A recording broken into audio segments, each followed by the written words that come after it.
Gym gym మంచిదా లేకపోతే యోగా ఇలాంటివి మంచివా? జిమ్ అంటే అన్ని మంచిది చాలే. మంచి ఆటలు ఏంటంటే వాకింగ్ మంచిది, జాకింగ్ మంచిది, జిమ్ మంచిది, యోగా మంచిది. ఆసనాస్ మంచివి, అన్ని మంచివే. చెడ్డ ఏంటి? బారు మంచిది కాదు, లేటు పడుకోవడం మంచిది కాదు, లేటు లేవడం మంచిది కాదు, ఎక్కువ తినటం మంచిది కాదు, మిడ్ నైట్ బిర్యానీ మంచిది కాదు. అంటే మంచిది అంటే వీటిలో మంచిది అనేది ఏజ్ రిచ్ గా యూత్ అంతా ఏంటంటే బాడీ గిడ్ బాగుండాలి, అంత ఎక్స్పోజ్ అవ్వాలంటే జిమ్. మాకు ఏజ్ అవుతుంది కాబట్టి ఇప్పుడు ఎక్స్పోజ్ అవసరం లేదు కదా, ఆరోగ్యం ఉండాలి కాబట్టి ఆసనం మంచిది అనేది మేము ఫీల్ అవుతుంది. అయితే బ్రేక్ఫాస్ట్ లో ఏముంటుంది జనరల్ గా? బ్రేక్ఫాస్ట్ లో నైట్ జీడిపప్పు, బాదము, కిస్మిస్ నానేసి తీసుకుంటాము. బొప్పాయి కంపల్సరీ తీసుకుంటాం, కంపల్సరీ బొప్పాయి తీసుకుంటాం. ఇడ్లీ, దోశ, పూరీలు అనేది నమస్కారం. ఇప్పుడు ఏదైనా సరదాగా వాళ్ళు పెట్టినప్పుడు ఏదో అంతే కానీ మ్యాక్సిమం ఇదే అనమాట తీసుకుంటాం. మధ్యాహ్నం ఒకటికి జస్ట్ ఒక కప్పు రైస్, చిన్న అది సిరుధాన్యాలు అంటాం కదా, మిలెట్స్ లో ఒక కప్పు రైస్ తీసుకుంటాం. కూరలు కొంచెం సైజు ఎక్కువ మోతాదు తీసుకుంటాం. ఆకుకూర, పీసు పదార్థ, బీరకాయ ఇలాంటి ఆధారాలు ఎక్కువ తీసుకుంటాం. ఓన్లీ ఒక పూట భోజనం చేసేది. ఈవినింగ్ 6 to 7 లోపు ఆ ఫ్రూట్స్ మాక్సిమం 50% ఫ్రూట్స్ తీసుకుంటాం. ఇందాక బూడిద గుమ్మడికాయ జ్యూస్ అన్నారు, అది ఏంటంటే ఎర్లీ మార్నింగ్ తినబోయేటప్పుడు ఫస్ట్ ఎక్సర్సైజ్ చేసిన తర్వాత ఫస్ట్ బూడిద గుమ్మడి జ్యూస్ ఒక రోజు, కరివేపాకు, కొత్తిమీర, పుదీనా ఇదొక జ్యూస్, తేనె కొంచెం నిమ్మకాయ వేసుకుని ఒక రోజు, క్యారెట్, బీట్రూట్ ఇది మనకి కలిపి ఒక రోజు జ్యూస్ అనమాట. కీర దోసకాయ ఇట్లా అంటే తీసుకుంటాం అన్నమాట. తీసుకున్న తర్వాత ఈ బ్రేక్ఫాస్ట్ కి ఒక 1 hour తర్వాత ఈ ఎప్పటి నుంచో ఇదే డైటా ఇట్లానే ఉంటారా? కొన్ని రోజులు 10 years అవేర్నెస్ ఉండేది. ఈ మంచి ఆశ్రమంకి వెళ్ళి అక్కడ ఫాలో ఫుడ్ ఇట్లో మా గురువు మంత్రం రాదు. సండే ఉపవాసం ఉంటాం. ఫాస్టింగ్ ఉంటే అసలు అదే ఇంకా డిటాక్స్ అవుతుంది బాడీ. మంచి 10 days ఉపవాసం ఉంటే 8 kgs తగ్గాం. 8 kgs తగ్గారు. అప్పుడు పోయి బాడీ ఓరాయిల్ అంటే ఓరాయిల్ అంటారు, బాడీ షెడ్యూల్ పంపి ఏంటంటే మార్నింగ్ బ్రేక్ఫాస్ట్ అయిన తర్వాత లంచ్ కి ఇన్బెట్ ఏం పెద్ద తినం తల్లి. లంచ్ అయిన తర్వాత ఈవినింగ్ మరి 7 లోపు అయితే తినం. ఎందుకంటే వేసిన దాన్ని మేము చేస్తున్నాను అనుకోండి, డైటేషన్ మిస్టేక్ వస్తుంది. మాకు తెలిసిన అదే ఇది మా ఆహార నియమాలు. జనరల్ గా ఈ బ్రెయిన్ షార్ప్ గా అవడానికి అంటే కొత్త కొత్త ఆలోచన రావడానికి ఏమి చేస్తారు? మెడిటేషన్ తో పాటు ఇంకేం ఉంటుంది? ఏం చేయకుండా ఉంటే సాగు ఇలా తెలియదు. మాకు ఫైట్కు వెళ్ళబోయే ముందాక కూడా ఇది చెబుతారు, ఏం రాలేదే, ఏది రాలేదే. ఆ ఘర్షణ లోపల ఒక ఉంటుంది చూడు, స్పాట్లోకి వెళ్ళింది కానీ అదే త్రో చేస్తుంది. అంటే ఇప్పుడు దాకా ఇంకా రన్ త్రో అవుతుందంటే మరి వాళ్ళకి ఫేవర్గా ఉంటేనే పిలుస్తున్నారు, లేకపోతే ఎందుకు పిలుస్తారు? సక్సెస్ మొత్తం మీ లైఫ్ లో మొత్తం సక్సెస్ ఎక్కువ. మీరు సక్సెస్ చూసారు, అపజయాలు ఎక్కువ, సక్సెస్ లెస్. అవమానాలు కూడా ఉన్నాయి. జనరల్ గా ఇప్పుడు ఎవరైనా మనల్ని అవమానించారు, మనం ఎప్పుడైనా ఫెయిల్ అయ్యాము అంటే మనం దిగులు పడిపోతాము. అసలు దాని నుంచి ఎలా ఓవర్కమ్ అవ్వాలి? ఇప్పుడు మమ్మల్ని ఫస్ట్ కెమెరాగా వెళ్ళాము, స్టార్ట్ కెమెరా యాక్షన్ చెప్పాలని 1 month దిగులు పడతాను ఎవరు, ఆనందపడతాను ఎవరు. ఫస్ట్ సినిమాలో అన్నప్పుడు రైట్ లెఫ్ట్ తెలిసేది కాదు. అంటే లుక్ హీరోని రైట్ చూడండి సార్ అంటాం, అనాలి లెఫ్ట్ చూడండి అంటారు. రైట్ చూడండి అంటే రైట్ అర్థం, లెఫ్ట్ అర్థం కాలేదు. నేను ఎక్కడికి చూస్తే కుడి చేతికి రైట్, ఇక్కడ చూడండి అనేవాడు. అంటే అక్కడ నుంచి చూస్తే నాకు ఈ రైట్ లెఫ్ట్ అర్థం అయ్యేది కాదు. అప్పుడు అంటుండేవాడు వీడికి ఫైట్ మా రైట్ లెఫ్ట్ తెలియని ఫైట్ మా చాలా ఇచ్చారని అంటుండేవాడు. అప్పుడు అన్నప్పుడు ఎన్నట్టుగా అన్నట్టు తిరుగుతుంటాడు. వాళ్ళు నిజమే అన్నాడుగా. మన మీద అబద్ధం చెప్పడానికి ప్రపంచానికి ఏమైనా ప్రాబ్లమా? మన తల్లి మనకి గురువులు, భగవంతుడు కూడా తప్పుని భగవంతుడే చెప్పగలడు, మనుషులే చెప్పగలరు. ఏ ఒక జంతువో, మేకో, గేదె చెప్పదు తప్పు చేసేవాడు. కాబట్టి వాళ్ళే గురువులు మనకి. తప్పు జరిగినప్పుడు, తప్పు చేసినప్పుడు బాధ ఎందుకు? అర్థమైపోయిందా?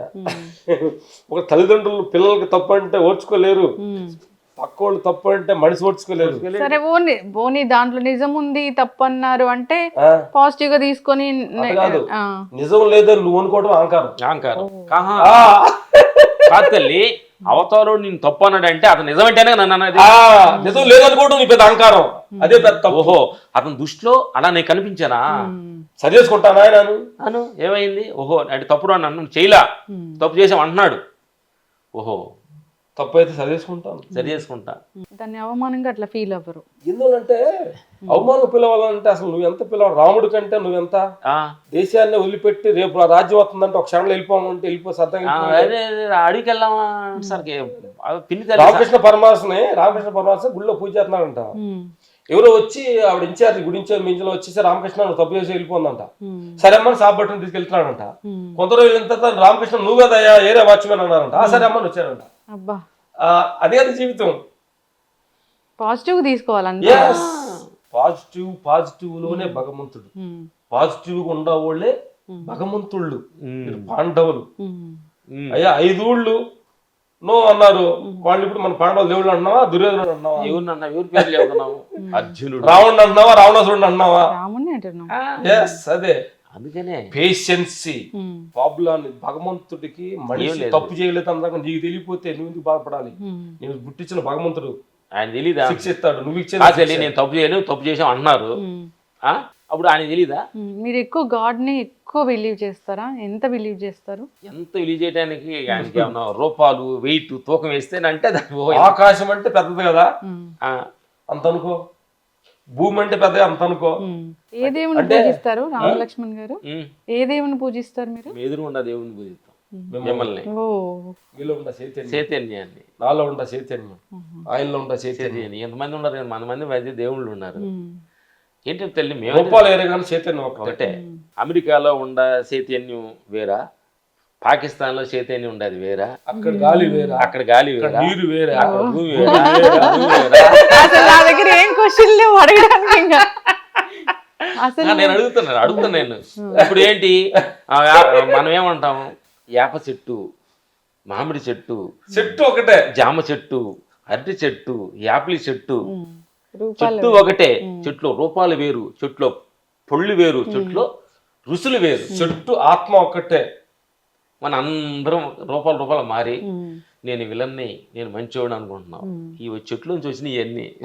కాబట్టి మా దృష్టిలో దేవుడు అనేది అనంతమైన ఒక శక్తి, 100 రూపాలు. ఇప్పుడు రామ్ లక్ష్మణ్ ఫైట్ మాస్టర్స్ ఎప్పుడు చూసినా చిరునవ్వుతో ఉంటారు, పాజిటివ్ గా ఉంటారు.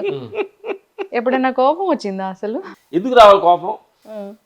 దేనికోసం రావాలి? దేనికోసం రావాలి అంటే నేను మంచోడు ఉంటే కోపం వస్తుంది.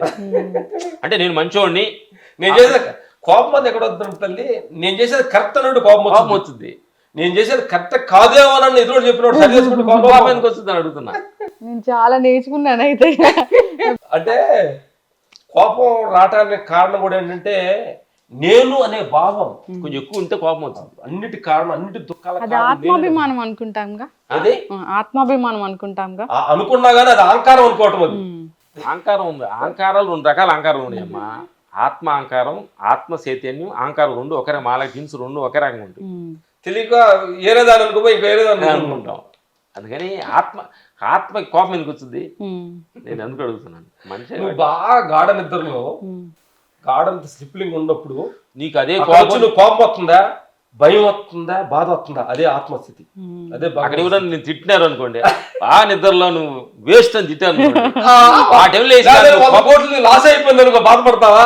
100 కోట్లు వచ్చింది అనుకో ఆనందపడతావా? అది భగవంతుడి స్థితి. అసలు డబ్బు గురించి మీరు ఏమనుకుంటారు? ఎలా ఉంటే డబ్బులు ఏంటి అని అడుగుతున్నా. Real joke. చాలా డబ్బులు కొత్తగా వచ్చిన వాళ్ళు మాకు తెలియదు, అసలు ఎట్లుంటే తెలీదు, సంతకం పెట్టడం తెలీదు. మా బ్యాంక్ మేనేజర్ సంతకం పెట్టాలి రోజు అంటే మా బ్యాంక్ మీద రోజు కంప్లైంట్ ఇస్తున్నారు. ఏమైనా రోజు రకంగా అడ్డంగా పెడతాం, చెక్కు మూలగా పెడతాం అంటే స్పెల్లింగ్ మిస్ అవుతున్నాయి అంటే. మా ఆవిడ ఊర్లో ఉండగా ఫోన్ చేసి ఏమంటే ఎప్పుడు వస్తున్నారండి అనేది. ఏంటి మా అమ్మ అంత ప్రేమ అనుకునేవాడు. లేదా చెక్కు మీద సంతకాలు పెట్టలేదు. అందుకని చెక్కు మీద సంతకాలు మా ఆవిడ అన్నింటిలో కల్లా డేంజర్ ఈజ్ డబ్బు, అన్నింటిలో కల్లా పేరు ఈజ్ డేంజర్. చాలా సంపాదించుకున్న తర్వాత ఇలా ఎవరైనా చెప్తారు. ఏది డబ్బు సంపాదించుకున్న తర్వాత మాకు ఇప్పుడు తెలిసింది. సంపాదించుకుంటా వచ్చిన తర్వాత దాంట్లో తీసుకున్నాను. అందుకని దూరంగా ఉన్నావు. అందుకని నీ సంపాదించేవాడు జాగ్రత్తగా ఉండండి. జాగ్రత్తగా దాంట్లో డేంజర్ ఉంది. డేంజర్ ఉంది, తెలియదు మీకు. మీరేం బాధపడద్దు, లేకపోతే సంతోషపడండి, మేము ఉండి బాధపడుతున్నాం. ఎందుకు ఎక్కడ అనిపించింది బాధపడుతున్నామని? తల్లి నువ్వు ఉండవు, నీ మెడలో ఒక 5 కిలోలు బంగారం వేసావు, నాలో ఏం లేకుండా వెళ్తున్నాను, మన ఇద్దరు నడిచేస్తున్నాం, ఎవరికి భయం ఉంటుంది? లేదు సరే మేము ఎంతమంది మా అన్నయ్య గారు ఏం చేశాడు, ఫైట్ మాస్టర్ అని ఇద్దరు మెడలో పెద్ద సైన్లు వేసాడు, ఏదో 2 లక్షలు పెట్టి. వందాగా ఉండాలి. 100 ఉండాలి ఫైట్ మాస్టర్ అండి. మాకు ఇంట్రెస్ట్ లేదు. కేవీఆర్ పార్క్ మేము నైట్ లో నడుస్తుంటాం. నడుస్తున్నప్పుడు ఈ బట్టలు పెట్టుకుంటున్నా. అంటే నైట్ దొంగకి దొంగకి ఫైట్ మాస్టర్ దొంగ ఎవడు తెలియదు కదా వాడికి. అప్పుడు